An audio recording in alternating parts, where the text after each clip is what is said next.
순교 이야기는 여러모로 예수님의 순환을 닮았습니다. 공회의 불법으로 체포되어서 의인이 죽은 이야기, 구약에 대한 새로운 해석으로 하나님의 사랑을 알려주고 그리고 주여 이 죄를 그들에게 돌리지 마옵소서라는 마지막 사랑과 용서의 말까지 삶의 마지막까지 스데반은 예수님을 닮은 사람으로 살았습니다.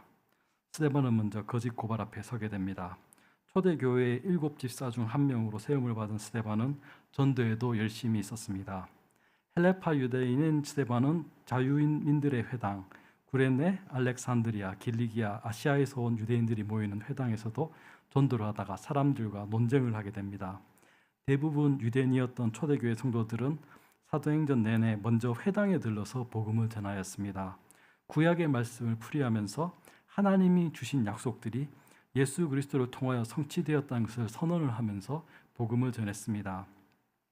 예루살렘에도 헬라어가 더 편한 사람들이 모이는 회당이 있었던 것 같습니다. 나중에 사도 바울이 되는 젊은 사울 역시 길리기아의 다소 출신으로 이 회당에 있었던 것 같습니다.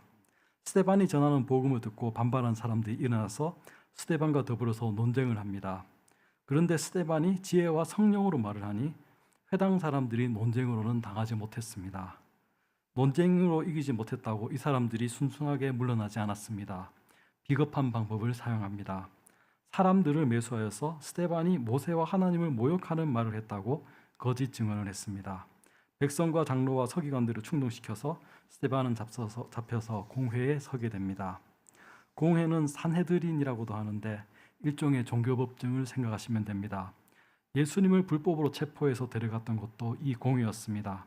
그 당시 유대 땅을 다스리던 로마인들도 이 공회의 자치권을 어느 정도는 인정을 해주었습니다. 스데반이 공회에 기소된 제목은 이 거룩한 곳, 성전과 그리고 율법을 거슬려서 말했다는 것입니다. 스데반이 전한 예수님의 말씀들, 곧 이 성전을 허물라 사흘 만에 다시 세우리라, 이 말씀을 악의적으로 해석한 것이었습니다. 거짓 증인들이 공회에서 스데반에 대해서 거짓 증언을 했는데 사람들이 보니 스데반의 얼굴이 천사의 얼굴과 같았다고 기록되어 있습니다.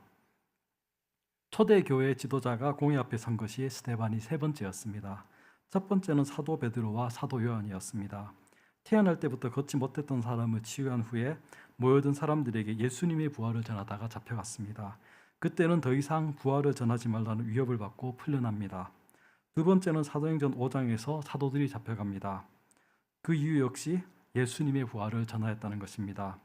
그때 공회원 중에 바리새인인 가말리엘이 있었습니다.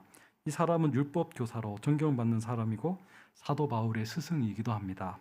이 가말리엘이 사도들을 놓아주자고 주장을 했습니다. 그래서 사도들은 채찍질을 맞고 더 이상 예수님의 부활을 전하지 말라고 위협을 받고 풀려났습니다.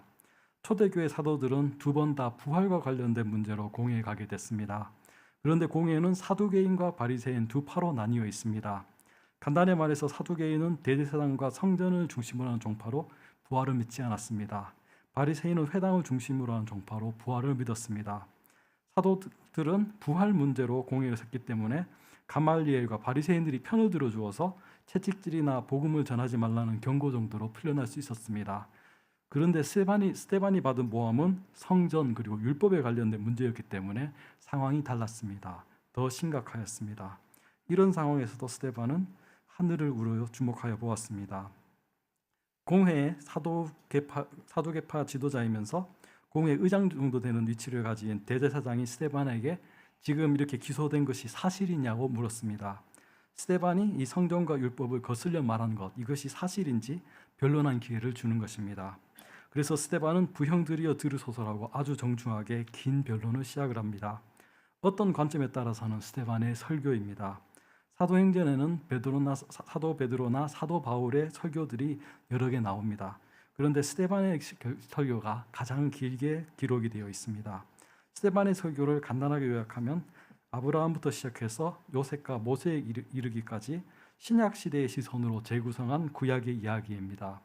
아브라함의 소명, 요셉 이야기, 모세와 이집트로부터의 구원, 가나안 정복에서부터 솔로몬 시대까지를 요약하면서 이스라엘이 하나님의 사자들을 계속 거부했고 마지막에는 결국 메시아까지 거부했다고 합니다. 하나님께서는 주권자요 위엄이 가득하신 분이고 사람이 손으로 지은 성전은 그분을 가둘 수 없다고 합니다. 스데반은 한 가지를 말하고 있습니다. 하나님은 성전에만 계시는 분이 아니라는 것입니다. 그리고 너희는 하나님을 믿는다고 말하지만 사실은 계속 하나님을 거절해왔다고 말합니다. 스데반은 그곳에 있는 사람들에게 목이 곱고 마음과 귀에 할례를 받지 못한 사람들이라고 말합니다. 51에서 53절 목이 곱고 마음과 귀에 할례를 받지 못한 사람들아 너희도 너희 조상과 같이 항상 성령을 거스리는도다. 너희 조상들이 선지자들 중에 누구를 박해하지 아니하였느냐. 의인이 오리라 예고한 자들을 그들이 죽였고 이제 너희는 그 인을 잡아둔 자요 살인한 자가 되나니 너희는 천사가 전한 율법을 받고도 지키지 아니하였도다 하니라. 예수님을 잡아서 로마 총독에게 십자가형을 선고하도록 한 사람들이 바로 그 자리에 있었던 공의원들이었습니다. 이들은 자신들이 아브라함의 자손이고 할례를 받은 것이 하나님의 언약 백성임을 증명한다고 자랑스러워했습니다. 그런데 스데반은 이들에게 몸의 할례는 받았지만 마음과 귀의 할례를 받지 않았다고 한 것입니다. 54절 그들이 이 말을 듣고 마음에 찔려 그를 향하여 이를 갈거늘 스데반이 성령 충만하여 하늘을 우러러 주목하여 하나님의 영광과 및 예수께서 하나님 우편에 서신 것을 보고 공회에 모여있던 사람들이 이 말을 들으니까 마음이 찔려서 스데반을 보면서 이를 갈았습니다. 하지만 스데반은 자신을 이렇게 적대시하면서 노려보는 그 시선에 눈을 두지 않았습니다. 성령이 충만하여서 하늘을 우러러 주목하여서 하나님의 영광과 예수께서 하나님 우편에 서신 것을 보았습니다. 하늘을 우러러 주목하여 보기 때문에 예수님을 십자가에 못 박도록 한 그 공의 앞에서도 이렇게 담대하게 선언할 수 있었습니다. 스데반은 성령의 감동으로 말합니다. 56절 말하되 보라 하늘이 열리고 인자가 하나님 우편에 서신 것을 보노라. 성경에서 승천하신 예수님께서는 하나님 우편에 앉아 계시다고 기록이 되어 있는데 우편에 세어 계신 것은 성경에서 여기에서만 나옵니다. 이것은 예수님께서 예수님 곁으로 곧 가게 될 스데반을 맞이하려고 일어선 것이 아닌가라고 봅니다. 세상은 스데반을 정죄하여서 돌을 던졌지만 하늘의 재판장이신 예수님께서는 그를 인정하면서 자리에서 일어나신 것입니다. 그리고 스데반은 끝까지 사랑하면서 믿음을 지켰습니다. 57절 그들이 큰 소리를 지르며 귀를 막고 일제히 그에게 달려들어 성 밖으로 내치고 돌로 칠세 증인들이 옷을 벗어 사울이라 하는 청년의 발 앞에 두니라. 사람들이 화가 나서 소리를 지르고 귀를 막았습니다. 그리고 성 밖으로 내쳐서 스데반을 돌로 칩니다. 돌로 칠 때에는 증인들이 먼저 돌을 던지게 되어 있습니다. 증인들이 옷을 벗어서 사울의 발 앞에 둡니다. 성경에서 사도 바울이 처음으로 등장하는 장면입니다. 증인들이 사울에게 겉옷을 맡긴 것을 보면 사울이 그 회당의 일원이었고 거짓 증언을 한 증인들과 한패였다는 것을 알 수가 있습니다. 그리고 이 모든 과정은 예수님이 당하셨던 것처럼 사실관계를 왜곡하는 거짓 증언에 기반을 두고 있었습니다.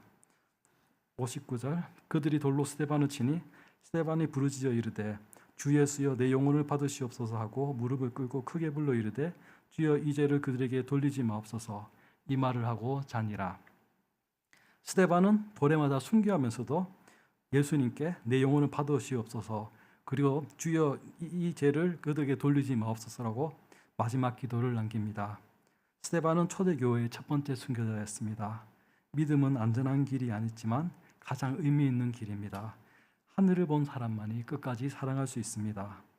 이번에 제가 튀르키를 갔다 왔는데 거기서 본 것 중에 가장 인상 깊게 본 것이 데린구유라는 지하 도시입니다. 물은 바위를 파내어서 만든 지하 도시인데 로마에게 박해를 받을 때 그리고 이슬람이 쳐들어올 때 기독교인들이 숨어 살았던 곳입니다. 지하로 20층까지 있다고 하는데 관광객들에게는 지하 8층까지만 공개되어 있습니다.